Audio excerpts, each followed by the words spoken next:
I never thought I'd be making this video, but I've lied to you all. I have lied to you all about quitting alcohol. See, I never actually quit drinking alcohol, and I couldn't keep this on my chest any longer. So it's time I came clean. And please watch this video because I think this video could save your life. I think this video could fix you and your drinking.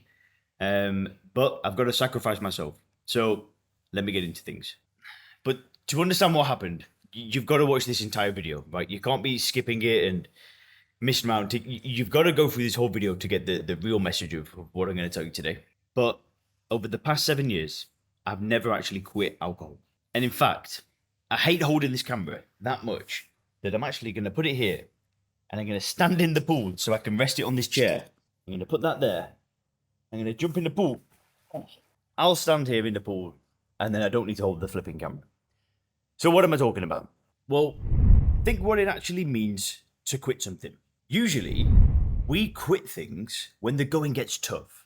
You know the saying, when the going gets tough, the tough get going, right? You know, a lot of people quit businesses, right? They might have had this dream to be an entrepreneur. You know, they get a loan out, they quit their job and they say, I've got this big business idea, and then reality hits them in the face. The market doesn't want what they want. They're starting to run out of money, you know, and then they end up failing and then they quit, right? That would be an example of quitting. Other people, they might quit their athletic dreams. They might have a dream to become, you know, a sprinter, a football player, whatever. And then they train and they go and they get maybe even get a scholarship at a college or a university, and then they realize that they're just not that talented. They don't have the genetics. They get an injury. A million things happen and they've got to quit that dream. And there've been so many things that I've quit in my life. You know, I remember when I was 18, 19 or whatever, I think I might be even been 17, I was still battling with drugs and alcohol at this point. It was less so alcohol at that age, probably more so drugs. But I remember I signed on to 2 different college courses. There was one point where I thought joining the military would fix me and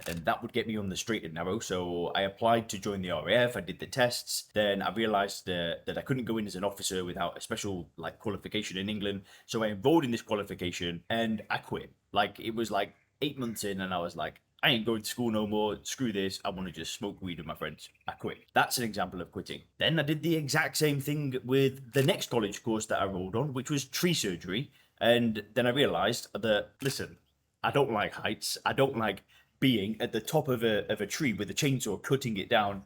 I mean, I did it and I tried to like it. I tried my best, but no, I quit.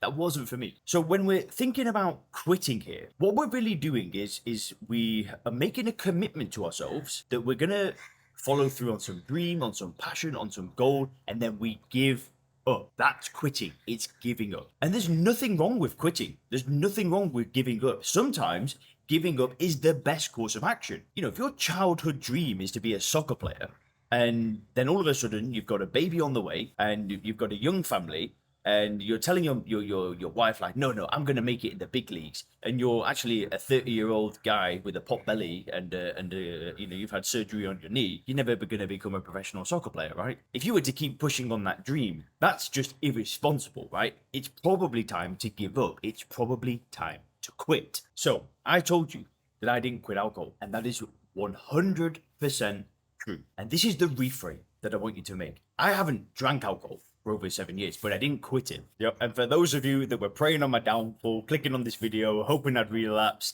screw you. I haven't, and I won't, because I'm never going to drink again. But I didn't quit alcohol. And here's what I'm talking about. To quit is to give something up. Oh, I just had to go and ask that lady to stop sweeping. But like I said, I didn't quit alcohol. Now this, it might sound like semantics, right? But it goes so much deeper than that. I don't see myself as someone that has quit alcohol, right? And I know the channel's Soberclear, and I know that I talk about it all the time, quitting drinking, stopping drinking. But I say that because when people are actually drinking, they want to quit, right? They want to stop. So I need to talk to people who are in a different place to me, right?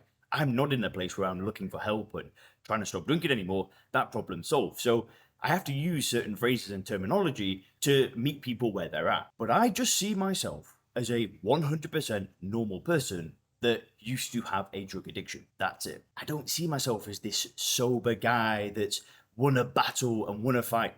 I don't feel that way. Now, a lot of people that stop drinking with willpower, maybe go to AA meetings, they feel that way, right? They feel like they have given something up. They have quit alcohol. It's this big achievement and this big thing they've done in their life. And hey, listen, if that helps them, who am I to judge? Good for them. At least they've got rid of the problem. But today I want you to really think through this idea of, are you giving anything up at all? If you've read any stop drinking literature, they'll often talk about this. Alcohol is a poison, right? It's something that gives you absolutely nothing, right? And I'm not talking about gives you a small benefit.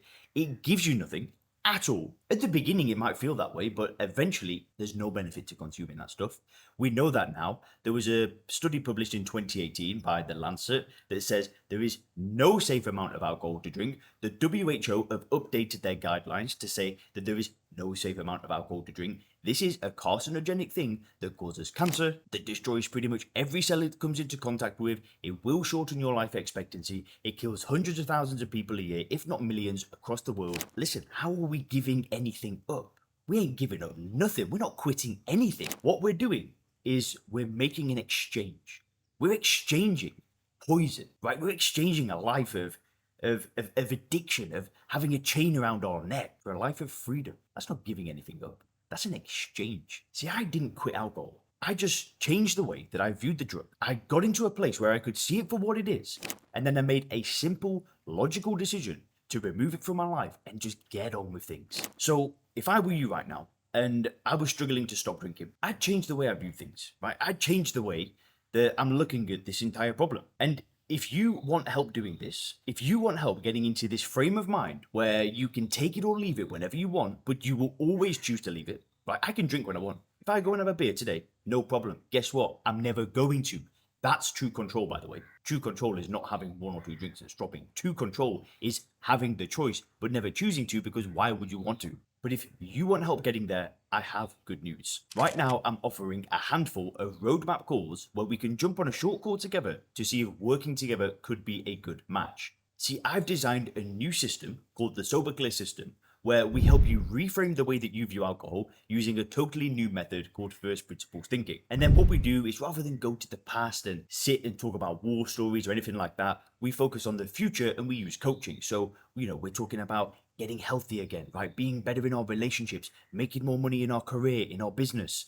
We're all pushing towards a better quality of life. We have hundreds of clients that we've helped. We get over a 92 to 97% success rate. We've helped clients from NASA, from Forbes, from JP Morgan. We've helped $100 million CEOs. I've worked with CEOs who have the largest companies in some countries in the Middle East, which I can't name for privacy reasons. But we've helped some awesome clients. But we don't just work with people like that. We also work with people just like you, professionals, business owners, right? You don't need to be the top of the top, but you've got to be somebody who wants more for your life, somebody who's ambitious, somebody who's motivated. Now, if you want to see if this program could be a good match for you, then just click the link down below in the description and you can book a call. We can have a quick conversation. We can see if working together could be a good match.